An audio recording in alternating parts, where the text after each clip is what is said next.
আসসালামু আলাইকুম সবাইকে। চলে আসলাম আপনাদের মাঝে নতুন একটি ব্লগ নিয়ে। দেখতেই পাচ্ছিলেন কত সুন্দর একটি ইলিশ মাছ, সাইজেও একটু বড় ছিল। মাছটাকে কেটে বেছে সুন্দর করে ধুয়ে পরিষ্কার করে নেওয়ার পরে আমি সরিষা ইলিশ দিয়ে রান্না করার জন্য প্রথমেই একটি কড়াই নিয়ে নিলাম। তারপরে আমি পেঁয়াজ বাটা, রসুন বাটা, সরিষা বাটা দিয়ে সরিষার তেল দিয়ে মিক্স করে দিব। যদি ভিডিওটি ভালো লাগে সবাই ধৈর্য সহকারে দেখতে থাকবেন। ভালো লাগলে লাইক, কমেন্ট, শেয়ার করতে একদমই ভুলবেন না।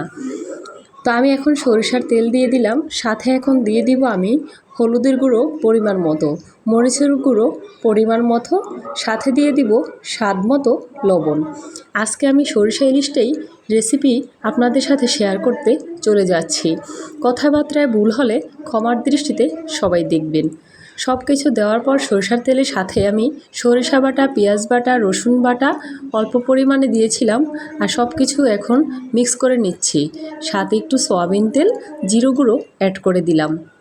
জানি না কে কীভাবে রান্না করেন, আমি তো এভাবেই রান্না করি। ভালো করে মিক্স হওয়ার পরে আমি এখানে ধুয়ে রাখা ইলিশ মাছ পিসগুলো দিয়ে দিব। এই ইলিশ মাছটা আমার আম্মু দেশে থেকে আসার সময় নিয়ে আসছিল। আমার আব্বু এই সাইজের 2টা ইলিশ মাছ কিনেছিল 2900 টাকায়। ইলিশ মাছের এখন প্রচুর দাম। তো মেয়ে ঢাকায় থাকে, আমার জন্য একটা পাঠিয়ে দিল মায়ের কাছে। তা আমি সবার জন্য এখন সরিষা ইলিশটা প্রসেসিং করে রান্না করে নিব। তো এখন মশলার সাথে ভালো করে আমি ধুয়ে রাখা ইলিশ মাছগুলো অ্যাড করে নিচ্ছি। ভালো করে মিক্স করে নেওয়ার পরে আমি পরিমাণ মতো এখানে পানি দিয়ে চুলায় বসিয়ে দিব। দেখতেই পাচ্ছেন আমি কিভাবে সরিষা বাটাগুলো মাছের গায়ে লাগিয়ে দিচ্ছি।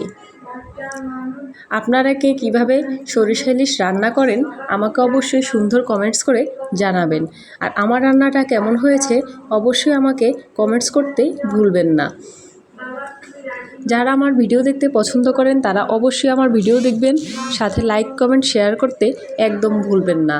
আপনারা পাশে আছেন বলেই সবসময় ভিডিও বানাই এবং আপনাদের সাথে শেয়ার করতে চলে যাই। তো এখন পরিমাণ মতো আমি পানি দিয়ে দিলাম। এখন সুন্দর করে নেড়েচেড়ে পানির সাথে মাছগুলোকে, মশলাগুলোকে অ্যাড করে নিচ্ছি। একটু মরিচের গুঁড়ো কম হয়েছিল, আম্মু বলেছিল, তাই আরেকটু দিয়ে দিলাম। জানি না বেশি হয়েছে কিনা। তো এখন চুলাটা জ্বালিয়ে দিব। আর আকাশ খুব মেঘলা, তাই একটু রান্নাঘরও অন্ধকার অন্ধকার লাগছে। তো এখন পরিমাণ মতো আমি একটু কাঁচামরিচ ফালি দিয়ে দিলাম। তো ফাইনালি আমার রান্নাটা প্রায় শেষের দিকে হয়ে আসবে। দেখতেই পাচ্ছেন রান্নাটা কত সুন্দর হচ্ছে। আর এখানে আলোর কারণে একটু ফ্যাকাশে লাগছিল, যদিও এইটুকু ভিডিও আপনারা অ্যাভয়েড করতে পারেন। খারাপ মাইন্ডে নেবেন না যে ভিডিও ভালো হয় নাই বা সুন্দর হয় নাই। আমি যথেষ্ট চেষ্টা করি সুন্দর করে ভিডিও বানানোর জন্য। আশা করি সামনের দিনে আরও সুন্দর সুন্দর ব্লগ আপনাদের সাথে আমি আপলোড করব। এখন মাছটাকে সুন্দর করে নেড়েচেড়ে একটু লবণ টেস্ট করে নিচ্ছিলাম, দেখেছিলাম সব কিছুই পরিমাণ মতো আছে। তো ফাইনালি আমার রান্নাটা প্রায় শেষের দিকে হয়ে আসছে। আমি একটু পরেই চুলার জালটাকে বন্ধ করে দিব। আপনাদের কাছে সরিষা ইলিশ রান্নাটা কেমন লেগেছে সংক্ষেপে অবশ্যই আমাকে বলতে ভুলবেন না। আর সরিষা ইলিশ কার কার পছন্দ আমাকে জানাবেন। আমরা বাসায় সবাই ভীষণ পছন্দ করি। আর এখান থেকে আমি আমার সব ভাসুর দেওয়ার জন্য পাঠিয়ে দিব। যদিও আমার কোনো দেবর নাই, সবাই আমার হাজব্যান্ডের বড়। আজকের মতো ভিডিওটা এ পর্যন্ত। আল্লাহ হাফেজ।